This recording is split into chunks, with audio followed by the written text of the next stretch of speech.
Today I'm going to be walking you through the most intense and epic lower body day that you have ever had. We're going to start by warming up on the Stairmaster.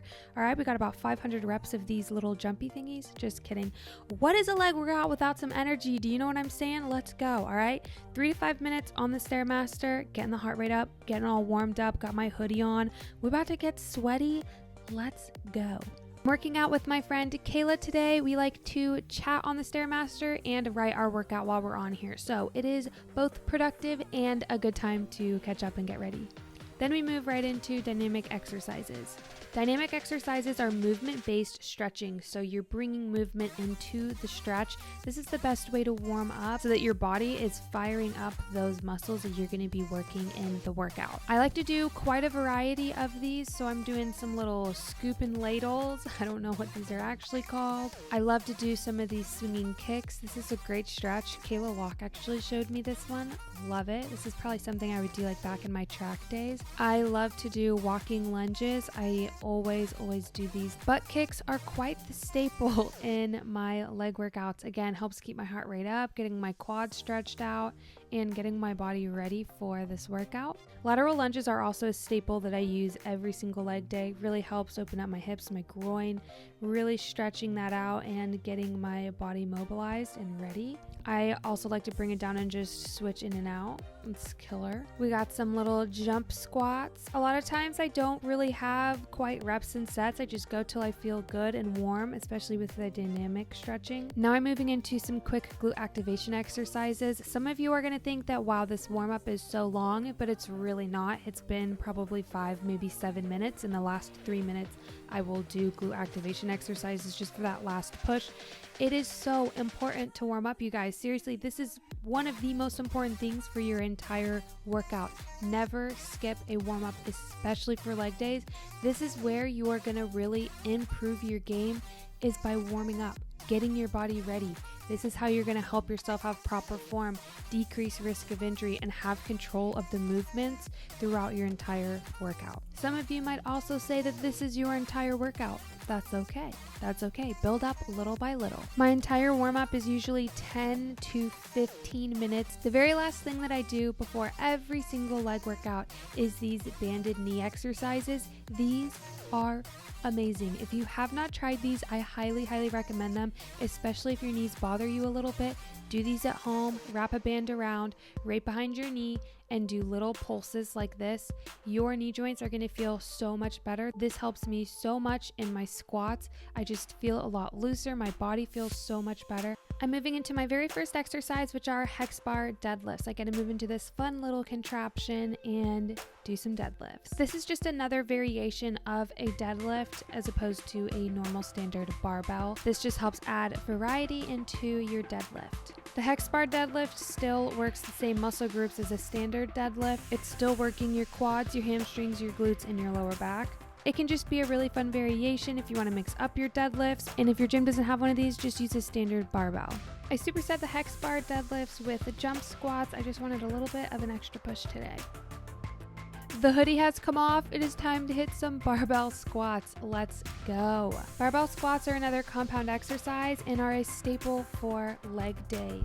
Barbell squats really help strengthen your posterior chain muscles, which are your hamstrings, your glutes, your adductors, like your groin muscles. And strengthening these help increase your ability to jump, push, pull, improve any movement involving your lower body. So if you think squats are boring, just think about how much of a fundamental move this is. When it comes to form, here are some tips. Don't drop your chin, keep your chest up, your heels flat on the floor, and don't buckle your knees in. It also helps to brace with your core.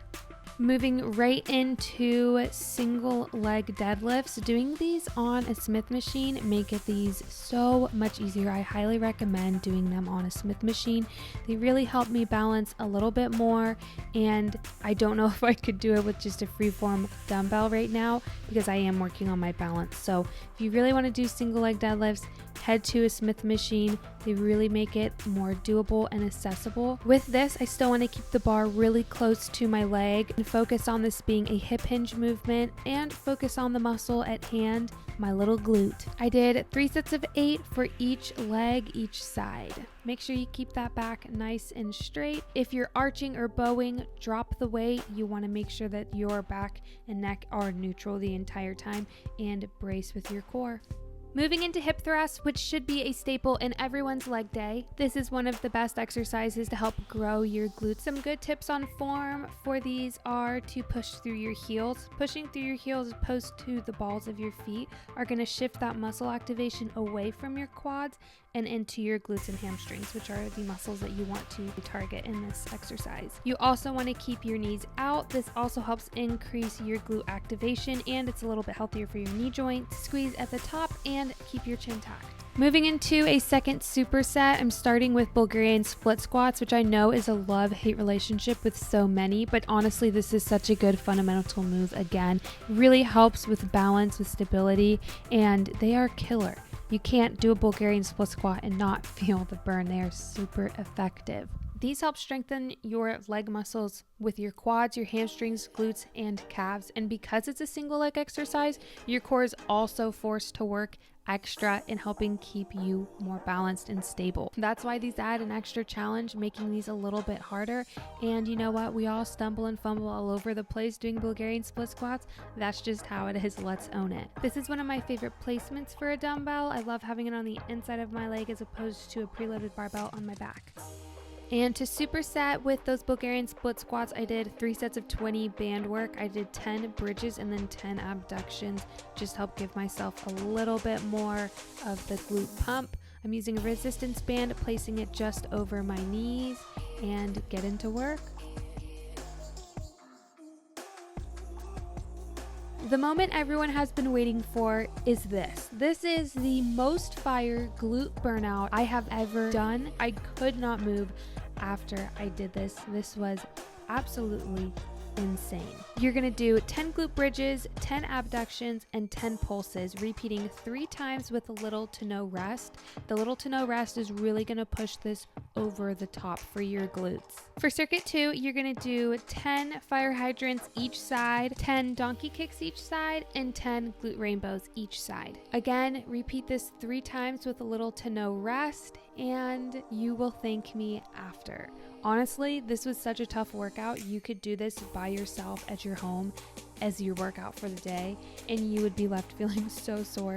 You would be happy. So you're welcome. This wraps up my entire leg workout. I hope you guys enjoyed it. I did some stretching after I recovered from this. Don't forget to subscribe to my channel, and I'll see you all in the next video. Bye.